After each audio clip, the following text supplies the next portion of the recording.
Olá pessoal, continuando aqui o nosso tema da última aula, a gente estava falando aqui sobre a criação de um gateway de internet e a associação desse gateway com a nossa VPC e também a definição ali de uma rota na tabela de rotas para que a gente possa permitir a comunicação com a internet ali da nossa VPC demo que nós criamos. Bom, para começar esse vídeo aqui, eu gostaria de falar de um ponto que eu não mencionei no último vídeo, mas eu vou voltar aqui na tabela de rotas e vou entrar na tabela de rotas demo aqui. Então eu vou entrar em associação de subrede e eu tinha falado aqui algum pouquinho disso aqui, mas não entrei em detalhes. Então aqui a gente tem duas situações: associação explícita de subrede e subrede sem associação explícita. A própria lembrete que a AWS fala aqui, ela diz que se não for associado explicitamente a nenhuma tabela de rotas, portanto, elas estão associadas à tabela de rota principal.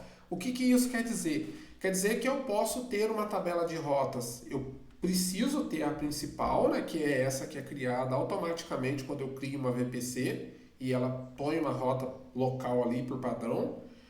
Eu posso ter essa tabela de rotas e posso ter uma tabela de rotas específica da minha VPC, da minha subrede. Então eu posso ter essa tabela da subrede para me controlar as rotas de uma forma, mais a tabela principal que está relacionada, associada à minha VPC.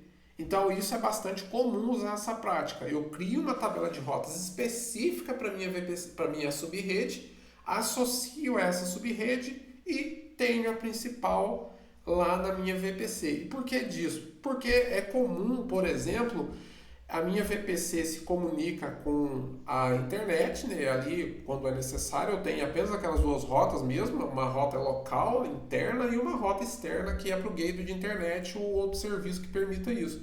E eu posso fazer com que uma subrede não se comunique com a outra por algum motivo. Eu quero isolar isso, então, e aí eu trabalhando com essa tabela de rotas associada à subrede, eu consigo fazer coisas do tipo.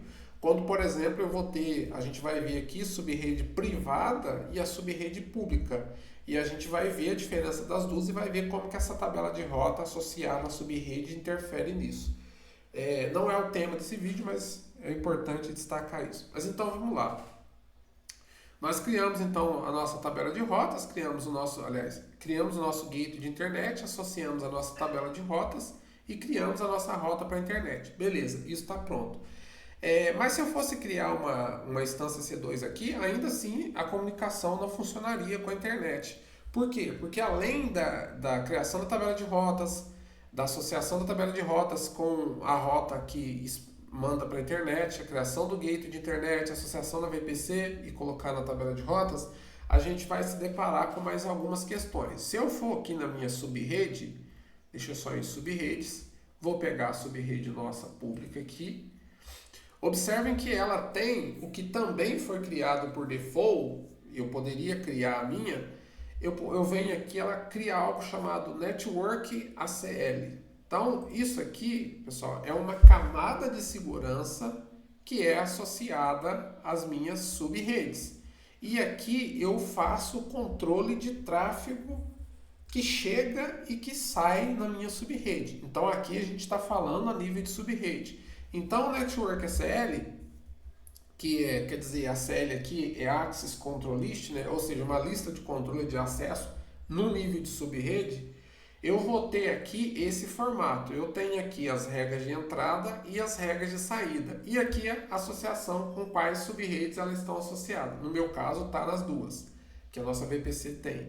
Então, aqui na regra de entrada dessa ACL, vocês vão perceber o seguinte, dessa Network ACL, nós temos aqui um número da regra. Então, a gente tem uma hierarquia aqui. Então, essas regras elas serão obedecidas conforme a numeração. Quanto menor o número, vai ser considerado prioridade. Então, aqui o que eu vou ter? Eu tenho uma regra de número 100 que permite todo o tráfego de todos os protocolos em todas as portas. Eu estou permitindo.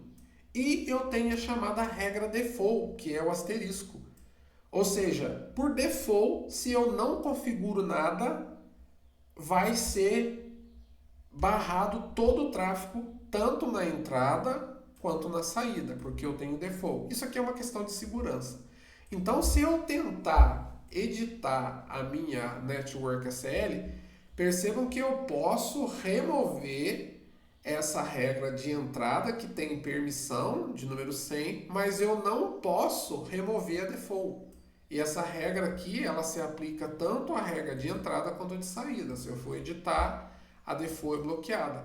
Então, ou seja, se eu não configurar nada, que é o que acontece quando eu crio uma nova Network SL, por default é tudo bloqueado. Então, não corre o risco de tráfego acessar a minha subrede passando por aqui sem nenhum controle. A recomendação de segurança é sempre libera apenas para os IPs necessários, para as portas necessárias, nunca usar a estratégia de liberar tudo, obviamente, né? Então, como é que ele vai funcionar? Se eu fosse colocar, por exemplo, aqui, eu vou fazer uma simulação, vou adicionar uma nova regra,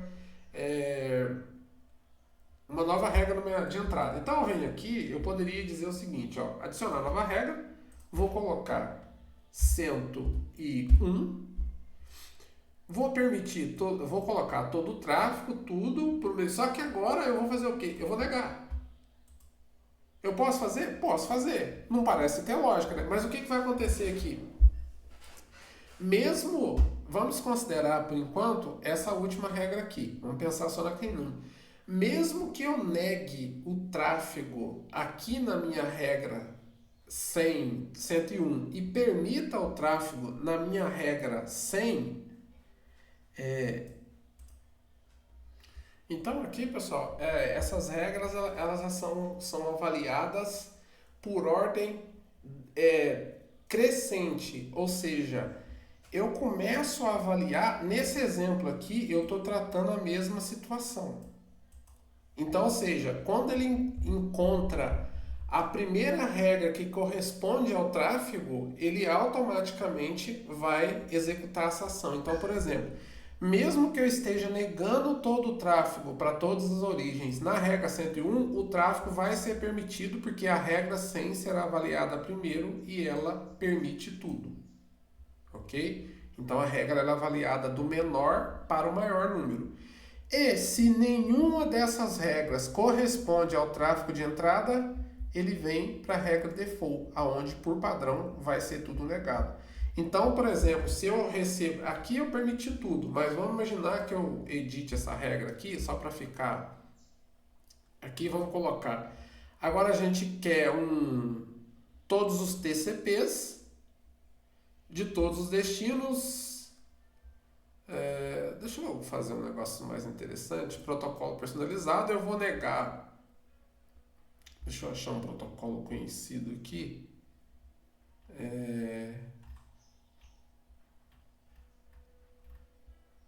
Deixa eu ver se eu acho o SSH.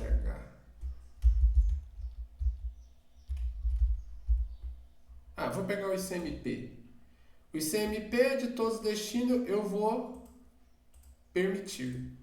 Então aqui nesse exemplo, quando chega um tráfego de rede que é de o ICMP, IPv4 e são de qualquer origem, ele vai avaliar a primeira regra, não encontrou, ele vai avaliar a segunda, opa, encontrou, está permitido, o tráfego vem. Se chegar, por exemplo, um tráfego da porta SSH 22, ele vai procurar, se não achou em nenhuma dessas regras aqui, ele bate na última e nega.